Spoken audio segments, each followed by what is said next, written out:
১০০ বছরের থেকেও পুরনো আমার এই পারিবারিক ঐতিহ্যবাহী মটকাটা। আসসালামু আলাইকুম and hello everyone, this is me Liza. Welcome back to my page Liza and more. যেটা বলছিলাম, এটা হয়তো বা ১০০ বছরের থেকেও পুরনো, এক্সাক্ট আমার জানা নেই। আগের যুগের মানুষরা নিশ্চয়ই জানে যে আগের যুগে কিন্তু ধান চাল রাখার জন্য এরকম মটকা ইউজ করা হতো। আর এই মটকাটা আমার দাদুর মা এবং তারও আগের, আমার ঠিক জানা নেই, তবে এটার বয়স ১০০ বছরের কম হবে না, ১০০ বছরেরও অনেক বেশি হতে পারে। দাদুর মা এবং পরবর্তীতে আমার দাদুর আমলেও এটা ইউজ করা হয়েছে, এরপরে আর ইউজ করা হতো না। তো এরকম মটকা আমাদের বাড়িতে অনেকগুলো ছিল, সেখান থেকে আমার আম্মু এগুলো রেখে দিয়েছিল। তো আমি এটাকে সংরক্ষণ করে রাখার জন্য চিন্তা করেছি যে আমাদের গ্যারেজের যে স্পেসটা, এখানে এটাকে সংরক্ষণ করে রেখে দিব ঐতিহ্যবাহী হিসাবে। এগুলো যেহেতু অনেক ভারী হয়, সব জায়গায় কিন্তু মুভও করা যায় না, তো আমি চিন্তা করেছি এটাকে খালি রাখলে ভালো লাগবে না, তাই এটার মধ্যে একটা গাছ লাগিয়ে রাখবো, দেখতে অনেক বেশি সুন্দর লাগবে। সেদিন ১৬ই ডিসেম্বর বিজয় মেলাতে গিয়ে একটা ছোট ভাই দুইটা গাছ গিফট করেছিল, সেখান থেকেই একটি গাছ এখানে লাগিয়ে দিব।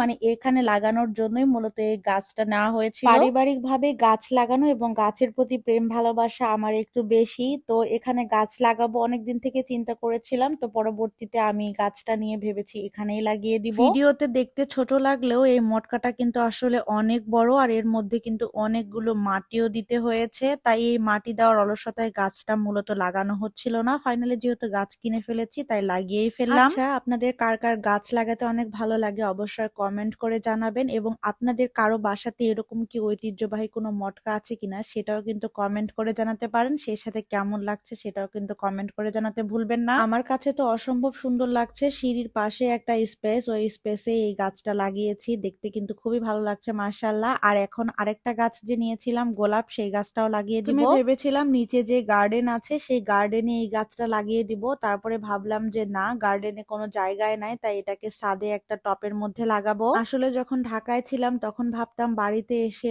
অনেক অনেক গাছ লাগাবো, তবে আমি তা করেছিলামও বটে। আমি যখন ঢাকা থেকে আসি তখন ছাদের মধ্যে অনেক অনেক গাছ লাগিয়ে দিয়েছিলাম, কিন্তু যেটা হয়েছিল আমি যখন ছাদের টবে গাছ লাগিয়েছিলাম তখন একটি গাছও আমার ভালোভাবে বড় হতো না, কারণ মাটি প্রিপেয়ার করতে একটু ভুল হয়েছিল, তাই পরবর্তীতে সব গাছগুলোই মারা যায়। আমার খুবই খারাপ লাগে আর গার্ডেনিং করার ইচ্ছায় চলে যায়। তবে গাছের প্রতি ভালোবাসা আমার এখনো অনেক বেশি, সবসময় ইচ্ছা করে গাছ লাগাতে। তবে এই গোলাপ ফুলের গাছটা কিন্তু অনেক সুন্দর, গোলাপটা একদম পিঙ্ক কালারের একটা গোলাপ ছিল। তো তারপরে দেখা যাচ্ছে যে আমার ছাদে এখনো অনেক গাছ আছে, যেমন এই গাছটা হচ্ছে অ্যালোভেরা। শীতকালে কিন্তু গাছগুলো অনেক রুগ্ন শুকনো হয়ে যায়, মরে যাওয়ার মতো অবস্থা হয়, যেমন এই গাছটাও কিন্তু একটু একটু ফুল আছে, প্রায় মরে যাওয়ার মতো অবস্থা। এই গাছগুলো সেম অবস্থা, যেমন পানি টানি দেওয়া হয় না। এখানে জবা ফুলের একটা গাছ লাগিয়ে দিয়েছিলাম। আমি যে টবের মধ্যে গাছ লাগিয়ে দিয়েছিলাম, গাছগুলো মারা যাওয়ার পরে আম্মু এগুলোকে ফেলে দিয়ে মরিচের গাছ লাগিয়ে দিয়েছে। আর এই পাশে কিন্তু আমাদের একটা লাউয়ের মাচাও আছে, আর এই লাউয়ের মেন গাছটা কিন্তু আমাদের নিচের গার্ডেনে আছে। আমরা সবাই গার্ডেনিং করতে অনেক ভালোবাসি। দেখেন এই পাশে আমার একটা লাগেজ পুরনো হয়ে যাওয়ার পরে আম্মু এটার মধ্যে মাটি ভরিয়ে কিন্তু মরিচের গাছ লাগিয়ে দিয়েছে। আপনারাও কিন্তু এরকম কোনো জিনিস নষ্ট না করে গাছ লাগিয়ে দিতে পারেন। আজকের ভিডিওটা কেমন লাগলো অবশ্যই কমেন্ট করে জানাবেন। আল্লাহ হাফেজ, টেক কেয়ার, বাই বাই।